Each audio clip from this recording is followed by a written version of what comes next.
I also want to say thank you to all of the 108 people. They've been really, really fantastic to work with, very accommodating. Anything I've needed, you guys have been there. I really appreciate it. Andrew was amazing for hanging the show, so really supportive and really helpful. Thank you all for coming to hear me talk. I thought I would just sort of walk through the show in the way that you sort of come and are confronted with each piece. The idea of the show for me is sort of a critique of institutions of all types. This is something that I think that my work is always about, but I'm kind of focusing a little bit more specifically on those organizations in our world that kind of draw us in, bring us in, promise us things, feed off of us, and don't always deliver the things that they promise. At the same time, I really wanted to make sure that there was some ambiguity, that you could sort of get what you needed out of the work, that I didn't beat you over the head. These are lessons that I've learned over the years of being an artist and trying to work conceptually or have something to say with my work.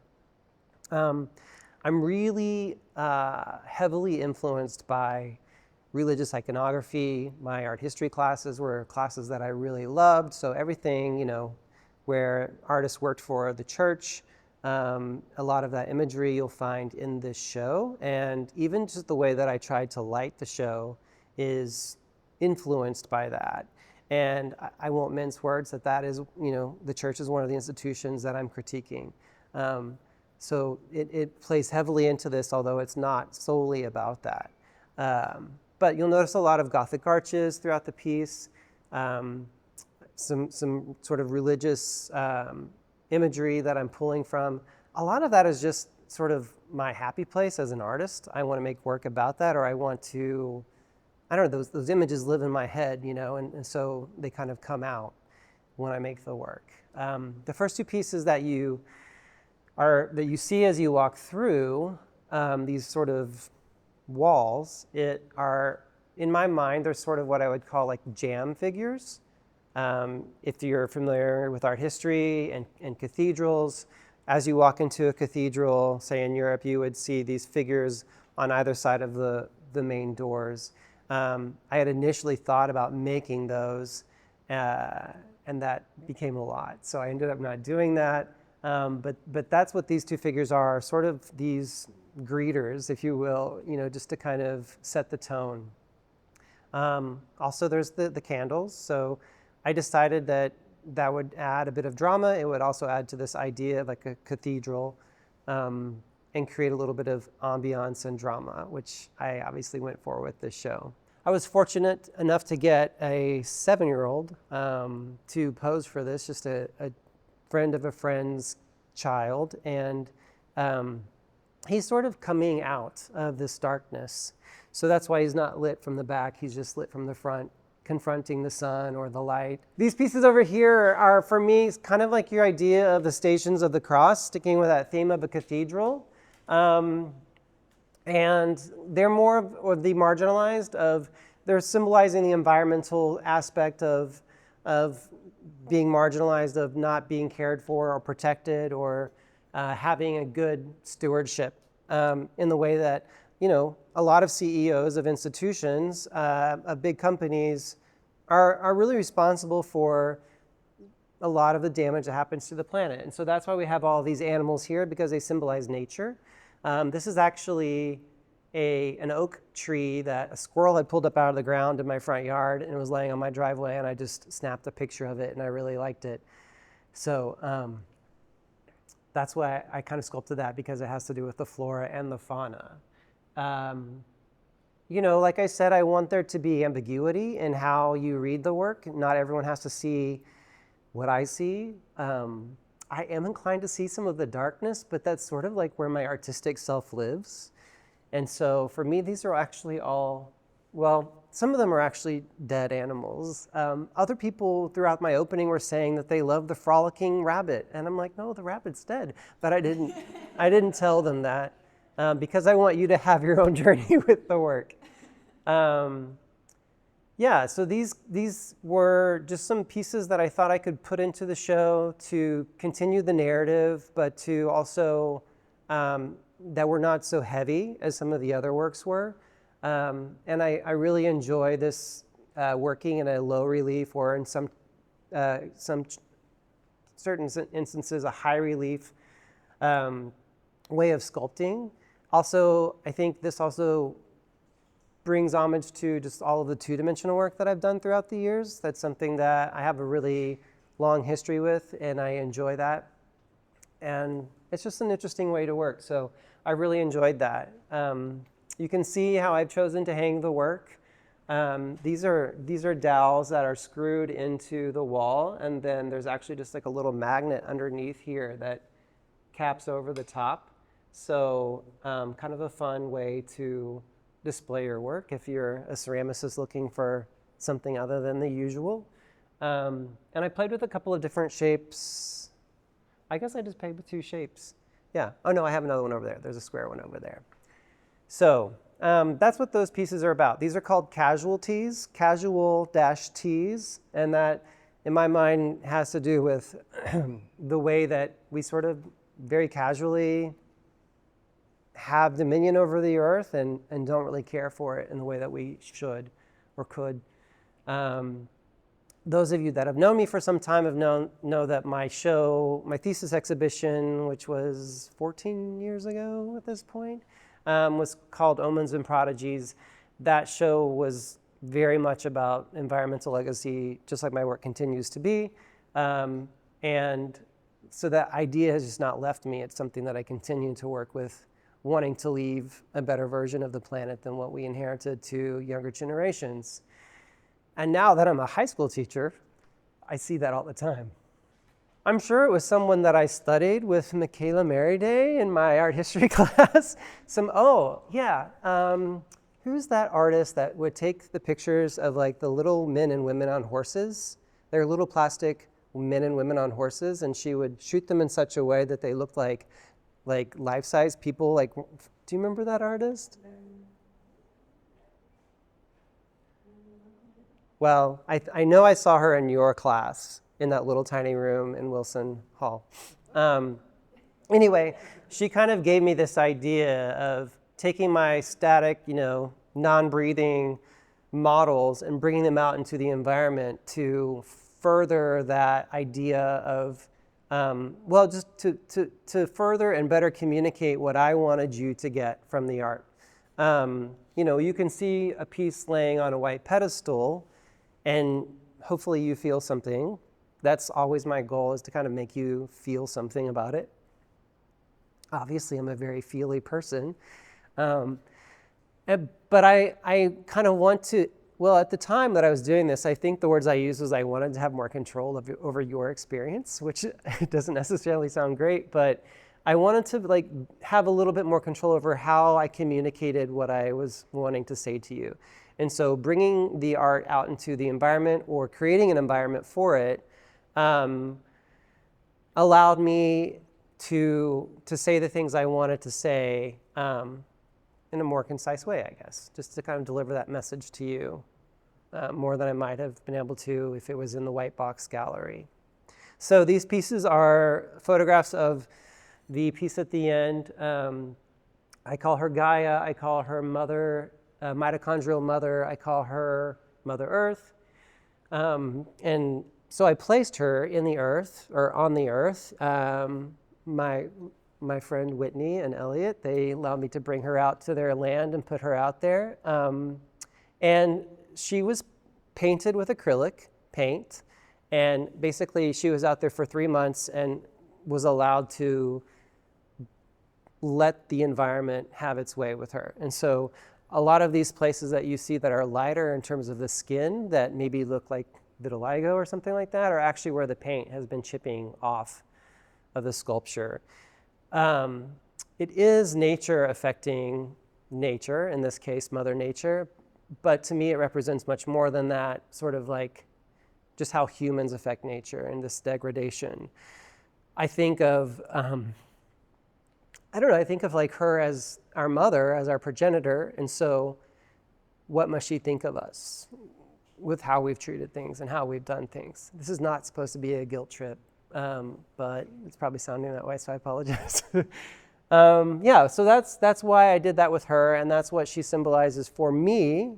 But I think she could be so much, so much more for anybody else, and what they kind of bring to this piece. I'm particularly proud of her. I just found an owl that I thought was really striking and beautiful. And this owl's specific sort of meaning that people assign to it is that it's a truth seeker, that it is vigilant. It reminds you to seek the truth. In fact, it's I'm going to forget this now, but its call or song is "Who cooks for you? Who cooks for you?" Something like that. And so it's this idea of like, watch out where your food is coming from, or be vigilant, be careful.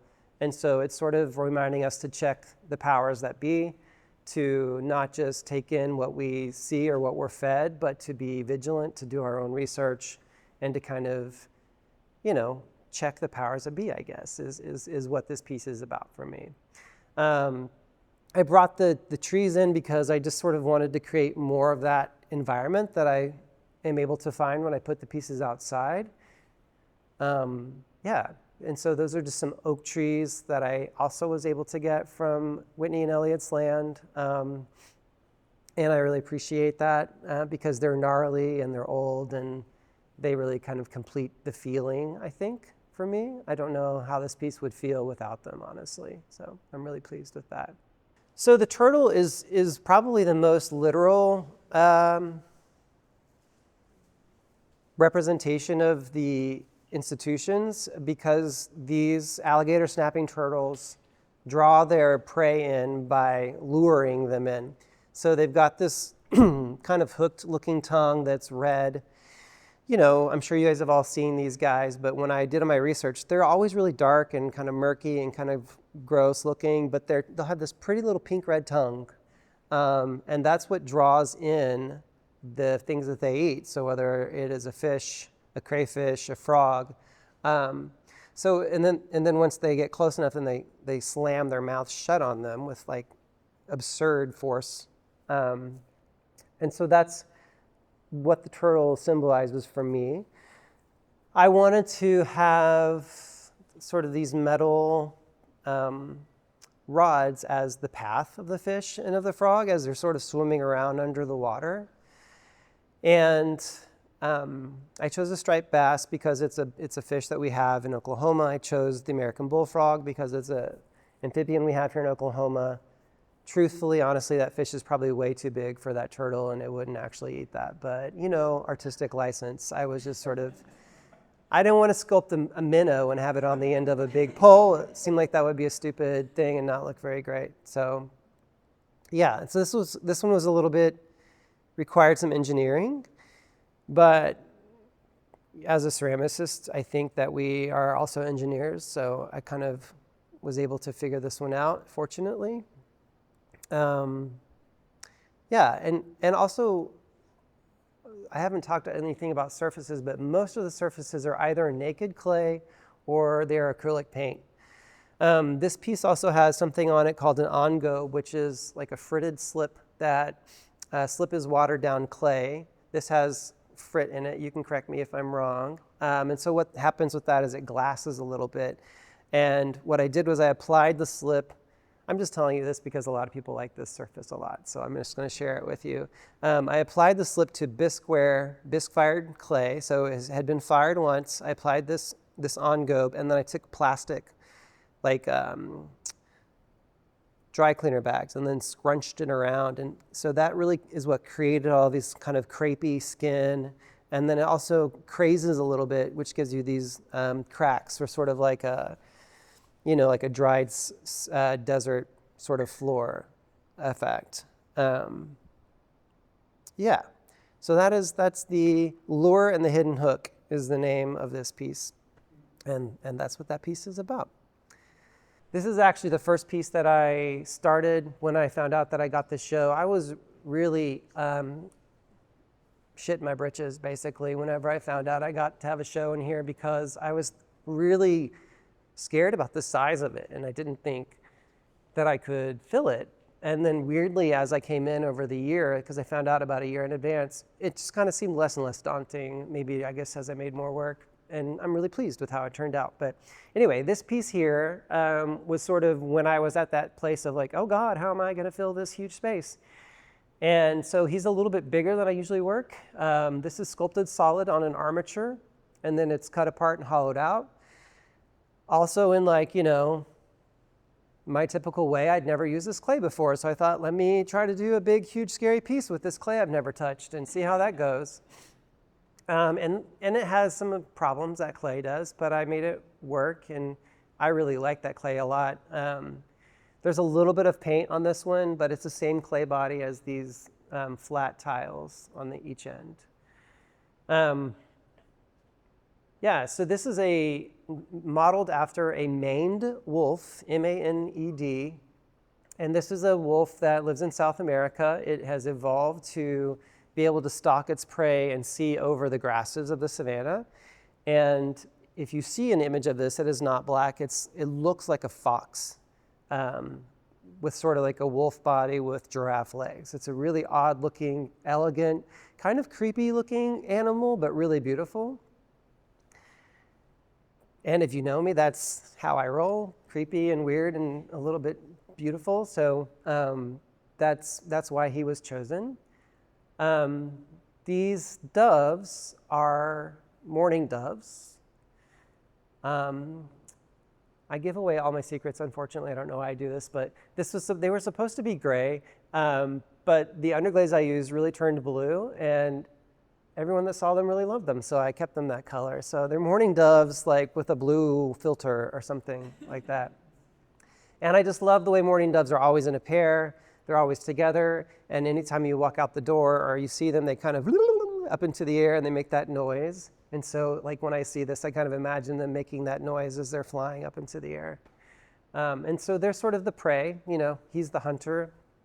He's the big back wolf coming to wreak havoc on the land. He's representing those bad parts of our culture, and they're sort of, the common man or the common person or their nature or the marginalized, whoever you want them to be in that sense. This piece is called Pull the Wool and Follow the Leader. I don't know if it was in the social media news cycle at some point, something about following, with everything that's happening in our world today and all the things and the vitriol that you see online. This idea of following blindly, that whole idea of the owl seeking truth and doing your own research and not just believing what you hear when these things are pushed at us to consume. I think that's where this piece came from.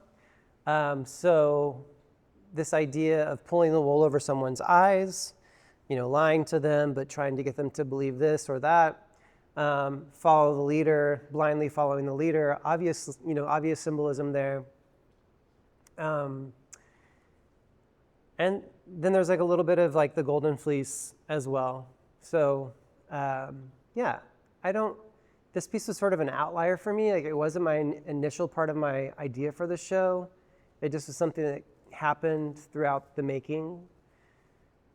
And then I just really thought that these sort of cast iron hooks would drive home this feeling of brutality for me. It's really hard to find reference material of a sheepskin with head and hooves on it, but I found one. So I guess we'll talk about the mother, this sculpture here, since we're talking about her through photographs. The idea was that I would photograph her over a series of months, and I would see a change in the environment around her and in how it affected her. Several years ago, I left a piece at my friend's house in their pond, and I was abandoning it. I wasn't trying to make it be anything. I was just like, can I put this out there? They said, yeah. And then it's Elliot and Whitney. And Elliot started photographing. Is it all Elliot? You didn't have anything to do? Okay. So Elliot started photographing it throughout the seasons. And if you go onto my website, you'll see that I have a gallery called Collaborations with Nature. And just this really mind-blowing, amazing, beautiful stuff came out of it, where there was this figure laying in a pond And then, it was the drier months and the figure was more exposed and it was muddy. And then it was the wetter months and the figure was partially covered. And then it was winter and there was snow on the water and there was ice. And then it had thawed and it had broken apart and their horses stepped on it. And it was just this really beautiful like degradation of the human body. And in my mind, it's always tied to nature. So I was like, wow, I really loved it. And I wanted to kind of keep doing that. And so that's why I left her out there. I didn't know you couldn't print with high quality with the iPhone 16. And so I'd been taking pictures the whole time with my iPhone 16. So I couldn't use any of those images, unfortunately. So the images that you see are all kind of from the same time period. But I have other images where it's more or less green around her, or it had just rained and she's covered in, I think there actually is some rain in those pictures. But anyway, so this piece is built in I would call it a coil and pinch method. Basically, if you think about like an extruder or like a 3D printer, the way it prints and slowly comes up, if you've ever done clay, it would be like coiling a coil pot from the bottom up. And so basically I got a wonderful model. She was 84 years old. She is 84 years old, and she may be 85 now. She was at the opening of the show. Has this wonderful long hair, white hair. Maybe you saw her. I got images of her. She posed for me. And I drew it out onto butcher paper in sort of like the footprint of her body. And then I did these coil pinch methods to just slowly build her up and around. I built her in 2 pieces because her size does not really allow for most kilns to accommodate her size. So sort of underneath her arms up is one half, and then from there down is the other half. I'm not a ceramic purist that has to glaze his work and that can't let things be in pieces. I kind of welcome the freedom that gives me, and so she has been put back together with epoxies and epoxy resin putties. And then she was built with a red clay called Cinco Rojo that, where you see where the paint is chipped off is the color that you're seeing. And then, fired, pieced back together, and then painted. And then I took her outside. So that's sort of her journey. Like I said, she represents all those things to me. So the big piece behind me is I don't remember my names, Rose Window for the Modern Age. So if you haven't gathered, we had the jam figures as you enter and at the cathedral. We have like the Stations of the Cross. We have the side altars. We have the altar. This is our rose window. Was that apparent to anybody? Did anybody get that? No? Yes? No? Okay, cool. I wanted a mixture of things.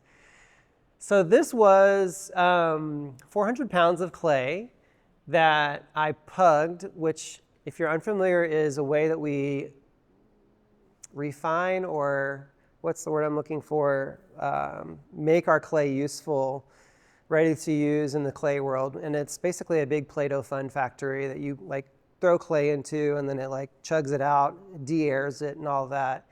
I knew that I wanted to do this huge snake. I didn't think I could roll coils that were this big. They were 6 inches in diameter, the coils. And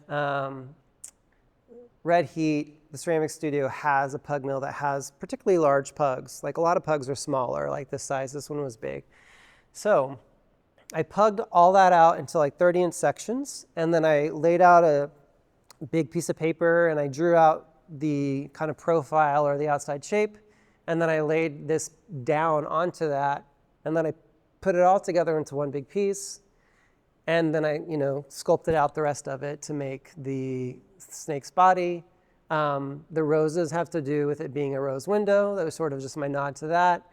And then snakes, there are a lot of connotations or symbolisms for snakes, not generally good in our society and our culture. And so, this is that, sort of lording over all of it, being this big, scary snake.